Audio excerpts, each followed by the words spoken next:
Since the movement control order was announced in Malaysia, as well as the lockdown measures that is taking place all around the world because of the pandemic, content creation is actually booming. Based on my conversations with content creators as well as manufacturers, they all come back with the same comment that people are creating more content now more than ever. And when we think about YouTube creators and TikTok creators, they create more content. You got to think about the developers as well, professional companies, people like Astro, like Netflix. Content creation is actually booming. So the question now is, what kind of machines does it take for you to produce something that you have in your mind to something that people can actually enjoy and consume? This gap can only be bridged with machines. Now the question is, do you have the necessary machines to build content that is within your means, but at the same time can deliver a power-packed output? You can get a really cheap MacBook for 3,000 or 4,000 ringgit in terms of a refurbished unit, but will that get you there? You can also buy a 25,000 ringgit baseline model of a Mac Pro cheese grater if you're into that, but do you have 25,000 for a baseline cheese grater Mac, or would you like to buy something more like a 40,000 ramped up specs for a cheese grater? So the question now is, do you fit in neither profiles? Would you like to spend somewhere around 15,000 to 20,000 ringgit for a decent portable machine that can deliver a power-packed result?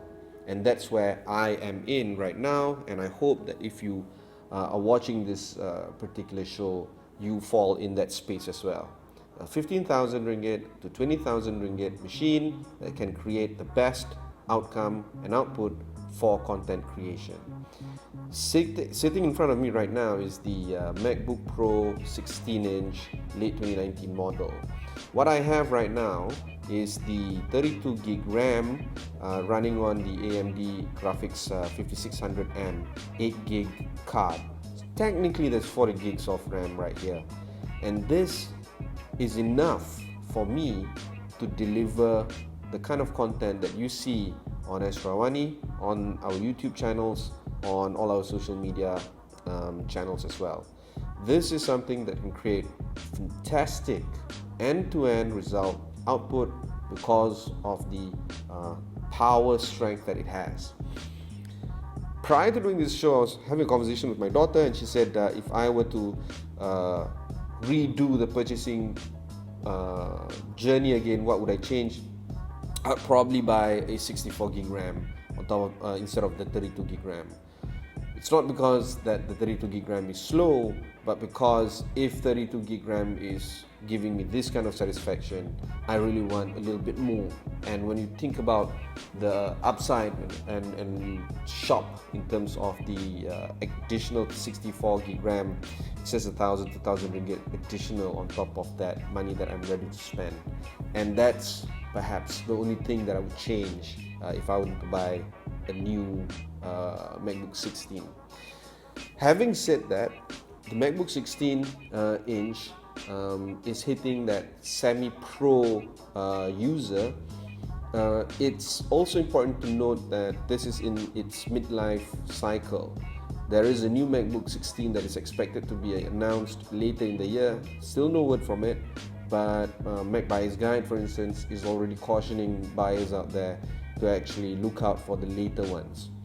But if you still want to get one now, it's absolutely fine, at least because it's stable. We've seen it in the market for 7 or 8 months already, and in Malaysia it's been around for over 6 months, and it is stable.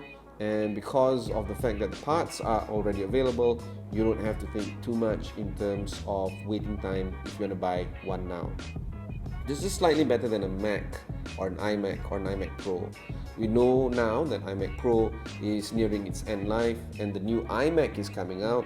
Perhaps you might want to buy the 27-inch iMac instead of the 21.5-inch iMac. There's also rumors that there's something in between those two sizes iMac. You can go with that kind of thing, but if you really want a machine now that can really deliver the power pack post-production work that you need, this is it. So let's go through the specs. Part of the conversation that we need to have right now is on the introduction of the new 16-inch MacBook Pro. Because when it was introduced in November last year, the 16-inch MacBook Pro really did bring in about new levels of performance and capability, and it is indeed one of the world's best Pro notebook that you can get your hands right now. It has a 16-inch Retina display with a high-fidelity 6-speaker sound system. It has a 100-hour watt battery, and the keyboard is back. The new fantastic old keyboard is the new keyboard. People have been complaining about the keyboard before, but this is it. We got one now. There is also the 5300M, 5500M, and 5600M GPUs. The one that I have here is, of course, the 5600 Radeon Pro graphics. Because the Pro users who want an even more powerful output desktop class graphic performance on the new 16-inch MacBook Pro, the only way to go is the 5600M graphics. Again, when you buy these upscale and upgrade from the 5300 to 5500 to 5600, it becomes considerably important for you to actually ask yourself, do you want the best graphics out there to go along with a 16-inch Retina display? If your answer is yes, and if your answer is you don't want to spend 30,000 or 40,000 for the cheese grater, and no way in this world you're going to spend less than 10,000 for a machine, then yeah, 5600M Pro graphics is very, very important. Now on top of that, the performance is actually 3.5 times faster than the standard graphics on the 15-inch MacBook Pro because of the RAM that is installed inside it and how it's configured. And Pro users will be able to render large 3D models than faster before. And while I'm not a 3D modeler, I have shared this with some of my colleagues at the workplace, and they have rendered a 3D model on this machine, and it was really fast because the rendering process is extremely fast. Back to the argument of the 5600M 8 gig on top of the 32 gig RAM that is already on the system. And this is creating a faster workflow, and you can actually churn out faster output because the only reason why you want to buy a MacBook is because you want to remain portable, you want to remain quick, you want to remain fast. This is the only way to go. From the user perspective, at least from me, when I take an SD card, put it into the computer, and import the files into the Final Cut Pro 10, the import is so fast, the production is so fast, the cutting is also fast, everything is fast. I was able to do a quick edit on a half-an-hour show in under 10 minutes. Never seen before. Normally, I would import it, make a cup of coffee, come back, do the edit, render it, another cup of coffee, come back, publish it. This time around, there's no time for that. Just like editing a word processor on a Microsoft Word, for instance, you get things done on site, everything is done, and then you just publish it. That's the same way when you edit media files on FCPX. You can actually get it done that fast on this machine with these specs. The high bandwidth memory of the Radeon Pro 5600M graphics does integrate 8 gigs of second generation high bandwidth memory, that's why they call it HBM2, right onto the GPU package, and this enables better power efficiency and faster performance. So how I get things done at work is because of this single machine.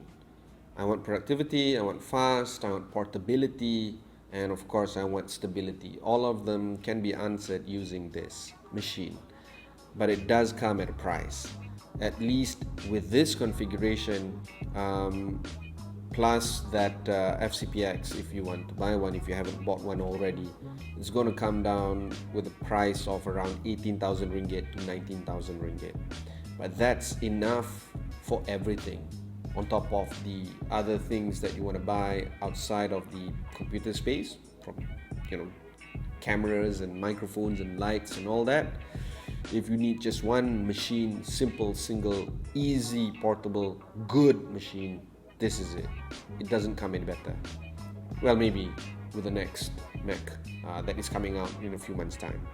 So that's it from me for this particular show.